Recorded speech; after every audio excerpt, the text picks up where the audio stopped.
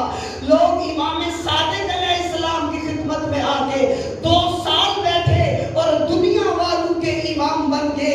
حق یہی بنتا ہے جیسے امام صادق علیہ السلام اپنے زمانے میں پوری بشریت کے لیے وہ مرکز بنے ہوئے تھے، سب ان کے دروازے پہ آتے تھے۔ جس قوم کا تعلق امام صادق کے ساتھ ہے، جس قوم کا رابطہ اہل بیت کے ساتھ ہے، حق یہی بنتا ہے جیسے اہل بیت مرکز تھے یہ بھی مرکز بن جائیں۔ اگر دنیا والوں کو علم کی ضرورت ہو تو شیعیان حیدر کرار کے دروازے پہ آ جائیں، ان کو عزت کی ضرورت ہو تو اہل بیت کے محبوں کے دروازے پہ آ جائیں، ان کو عزت و افتخار و سر بلندی کی ضرورت ہو تو اور کوئی دروازہ نظر نہ آئے، وہی دروازہ نظر آئے جہاں پر اہل بیت کے محب رہتے ہیں، وہی نظر آئے۔ اور یہ اسی وقت ہو سکتا ہے جب ہمارا کربلا کے ساتھ تعلق حقیقی تعلق ہوگا، جب ہمارا دین کے ساتھ رابطہ حقیقی رابطہ ہوگا۔ حسین ابن علی نے بہت محنت سے اس دین کو بچایا، بہت محنت سے اس دین کو بچایا۔ ایک مرتبہ لکھا کریں حسین ابن علی کے قافلے پر کتنے قیمتی پھول تھے حسین کے اس قافلے میں، جن کو حسین نے اللہ کے دین پہ قربان کیا، اللہ کے دین پہ جن کو قربان کیا۔ آج 9 محرم کی رات ہے، حکم ہے شہادت حضرت عباس کو درج ہے۔ کون عباس؟ زینب جس کے سہارے کربلا میں موجود تھی۔ اجرکم علی اللہ، رونے کی راتیں ہیں، مصائب کی راتیں ہیں، جتنا گریہ کر سکتے ہیں کریں، جتنا رو سکتے ہیں روئیں، آپ کو کوئی روکنے والا نہیں، لیکن کربلا میں زینب کو رونے بھی نہیں دیا۔ اجرکم علی اللہ، اجرکم علی اللہ، خدا غم حسین کے سوا کوئی غم نصیب نہ کرے۔ عباس سہارا تھے زینب کے، جب تک عباس زندہ تھے علی کی بیٹی کو اپنے پردے کا خوف نہیں تھا، حسین کے بچوں کو اپنی پیاس کا خوف نہیں تھا۔ جب تک عباس زندہ تھے سکینہ بچوں کو اکٹھا کرتی، اے بچوں گھبرانے کی ضرورت نہیں، ابھی میرے چچا زندہ ہے، جب تک میرے چچا زندہ ہے تمہیں گھبرانے کی ضرورت نہیں ہے، ابھی میرے چچا پانی لے کے آ جائیں گے۔ اصحاب شہید ہو گئے، انصار شہید ہو گئے، علی اکبر چلے گئے، عباس جس لشکر کے سپہ سالار تھے وہ لشکر ختم ہو گیا۔ جب کوئی نہ بچا اس وقت حضرت عباس چلتے چلتے آتے ہیں حسین ابن علی کی خدمت میں۔ امام کی ایک مرتبہ نگاہ اٹھی، اپنی نگاہوں کے سامنے عباس کو دیکھا، بھائی کمر کا زور ہوتا ہے اور وہ بھی عباس جیسا بھائی، جب بھی حسین کو ضرورت پڑتی عباس سامنے حاضر ہوتے، اور جب مولا نے عباس کو اپنے سامنے دیکھا نا، ایک مرتبہ مولا کی حالت تبدیل ہو گئی۔ حضرت عباس کہتے ہیں مولا اب اس نوکر کو بھی میدان میں جانے کی اجازت دیتے، اور جب حضرت عباس نے یہ جملہ کہا اس وقت حسین کہتے ہیں عباس تم تو میرے لشکر کے سپاہ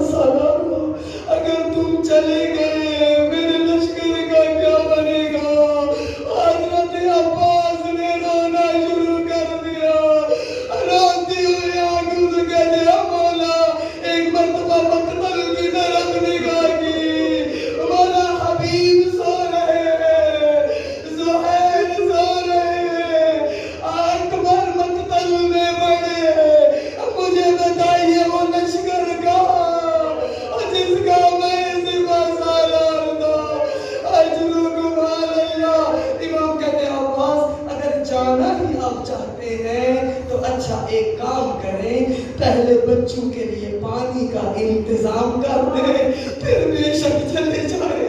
عباس میں آپ کو نہیں روکتا، پھر بے شک چلے جائیں۔ یہاں کتب مقتل نے لکھا حضرت عباس چلتے چلتے ایک خیمہ کی طرف آئے۔ کون سا خیمہ؟ جس میں مشکیزیں پڑے ہوئے تھے، خشک مشکیزیں تھے، اور چھوٹے چھوٹے بچے خشک مشکیزوں کے ساتھ بیٹھے ہوئے تھے۔ حضرت عباس نے ایک عجیب منظر دیکھا، تڑپ کے باہر نکل آئے۔ وہ کون سا منظر تھا؟ جب خیمے میں داخل ہوئے کیا دیکھا؟ چھوٹے چھوٹے بچے ہیں، ایک ایک مشکیزے کو اٹھاتے ہیں، اپنے سینے سے لگاتے ہیں، پھر زمین پہ رکھ دیتے ہیں، پھر دوسرا مشکیزہ اٹھایا، اپنے سینے سے لگایا، پھر زمین پہ رکھ دیا۔ حضرت عباس جلدی سے خیمے سے باہر آئے۔ اے مولا، آپ کے بچے اتنے پیاسے ہو گئے۔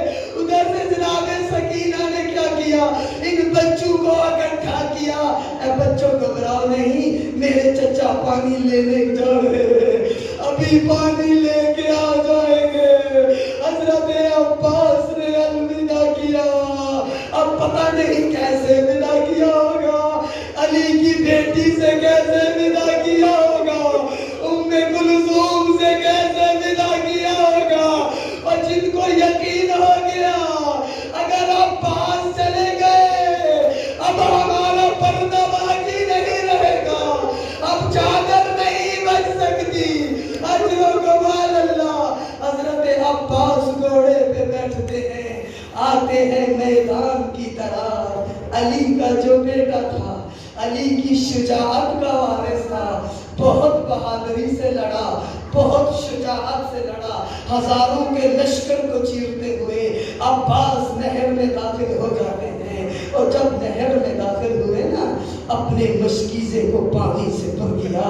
اب یہاں پر کتب مقتل نے لکھا حضرت عباس نے جب اپنے مشکیزے کو پانی سے پر کر لیا نا، مشکیزے کا تسمہ بند کیا، ایک مرتبہ ارادہ کرتے ہیں عباس ایک گھونٹ پانی پی لو یا حسین کی سکینہ یاد آ گئی، حسین کی سکینہ کی پیاس یاد آ گئی۔ اے عباس، تو کیسے پانی پی سکتا ہے؟ حسین کے بچے پیاسے ہیں، تو پانی لینے کے لیے آیا تھا، جلدی سے گھوڑا پانی سے باہر نکالا۔ اب حضرت عباس کا ہدف کیا ہے؟ پانی سکینہ تک پہنچ جائے۔ اب گھوڑا خیام کی طرف دوڑ رہا ہے۔ اب ان ظالموں نے کیا کہا؟ اگر ایک ایک کر کے عباس کا مقابلہ کیا تم کبھی بھی عباس کو نہیں روک سکتے، یہ علی کا بیٹا ہے، اب مل کے عباس پہ حملہ کرو۔ اب انہوں نے چاروں طرف سے حضرت عباس پہ حملہ شروع کیا، کوئی تیر چلا رہا ہے، کوئی تلوار چلا رہا ہے، کوئی نیزہ چلا رہا ہے، حضرت عباس کا گھوڑا دوڑ رہا ہے۔ یا اسی عالم میں ایک ظالم نے وار کیا، دایاں بازو طرف ہو گیا، مولا نے جلدی سے مشکیزے کو دوسرے بازو پہ تھاما، تھوڑی دیر کا گزرنا تھا، دوسرے بازو پہ وار ہوا، وہ بھی قلم ہو گیا۔ اب بازو کو نہیں دیکھا، سکینہ کے پانی کو بچا لیا، مشکیزے کا تسمہ منہ میں رکھا۔ عباس، جان چاہتی ہے تو چلی جائے، سکینہ کا پانی بچ جائے۔ اب ان ظالموں نے کہا عباس کو چھوڑو، مشکیزے کو نشانہ بناؤ۔ ایک تیر آیا، مشکیزے میں بوس ہو گیا، پانی کا نکلنا تھا، عباس کی امید ختم ہو گئی۔ اب کیا کیا؟ خیمے میں جانے کا فائدہ نہیں۔ ہاں، ایک مرتبہ گھوڑے کا رخ تبدیل کیا۔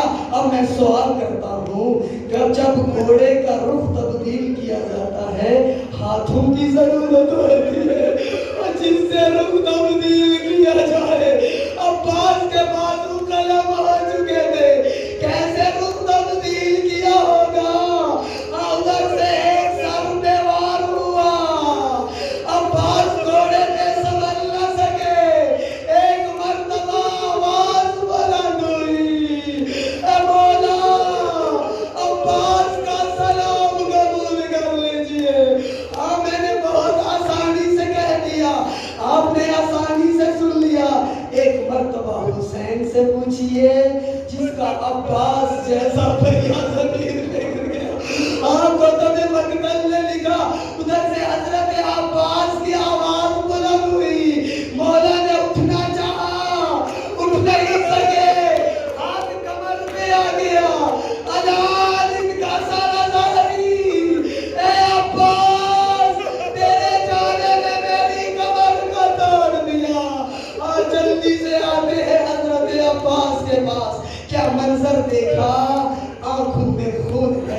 امام نے اپنے بھیا کی آنکھوں سے خون صاف کیا.